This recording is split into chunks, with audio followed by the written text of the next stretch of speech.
doing things. Using these technologies. So, Yes. first and foremost, sinasabi mo, yun mismo, from them, magkakaroon ng opposition. Opo. How about sa business side? Will Windows or will other companies na yung mga branded oppose this bill? Actually, they've always tried to oppose it. They already tried. They've already been doing that. Okay. Pero they have realized na this is a force that is A worldwide phenomena. It's there, and it's you cannot change it.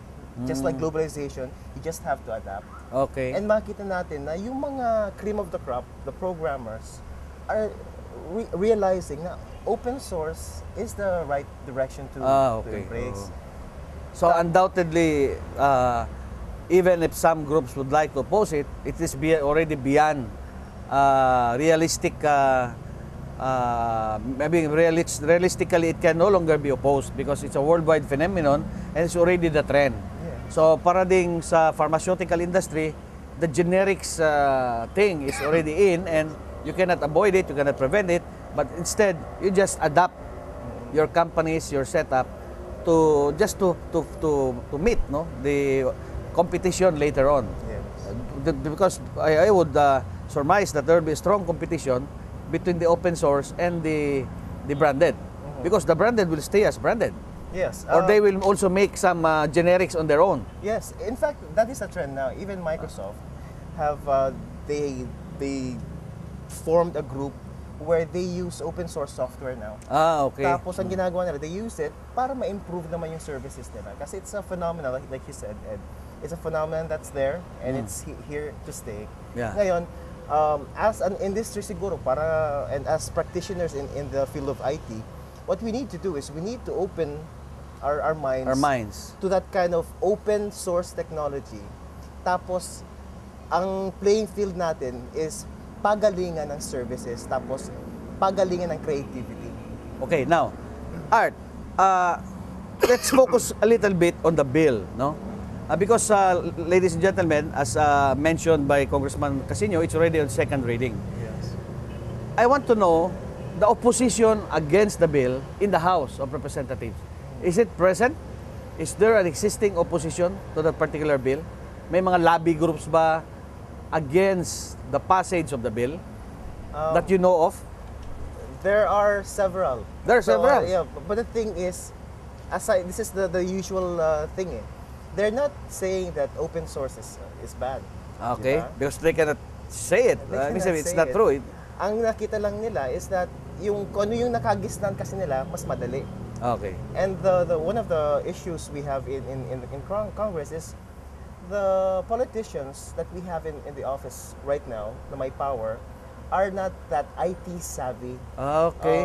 Forgive me for saying so, pero hindi nila nakita yung implication sa masa. Siguro a few are IT savvy, but majority they're not really that savvy or concerned about these things. So, although they may not be opposing actively, they're not supporting. They're not supporting actively either because they're not. It's not of importance to their job as a legislator. Yes. Hindi nila concern yun.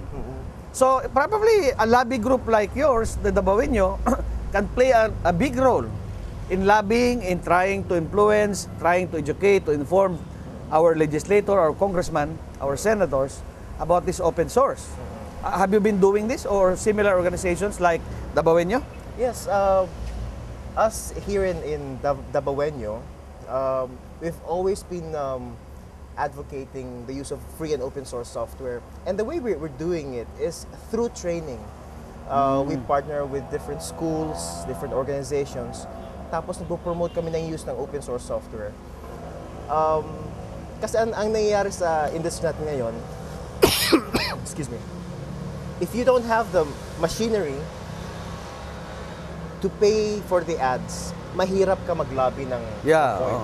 So what we do is we go to the grassroots, we teach them open source. But our decision makers, have you lobbied with the decision? You already did. No, we haven't. You haven't. So do you think that is an appropriate action to do, to lobby the legislators, to have a meeting with them, a forum, so that they will understand better what you're talking about? Yes, we spoke with Congressman Casino, and we were urged or encouraged to write our local congressmen and to encourage them to look at the bill and support the bill for the good of the Philippines. Kasi po, ang open source software is not just free, you know. It's a software that can evolve. Bakit po? Kasi po lahat ng ingredients nandiyan na. Ang Filipino ay likang creative talaga. And they're very savvy in IT.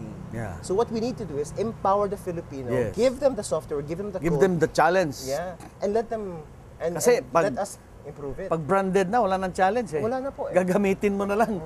Di ba? Hindi kagaya ng open software. Our ECE like you, no, electronic communications engineer like you, will be challenged to develop or to update or to make better the existing ones. Sana nga po. Anyway, Art,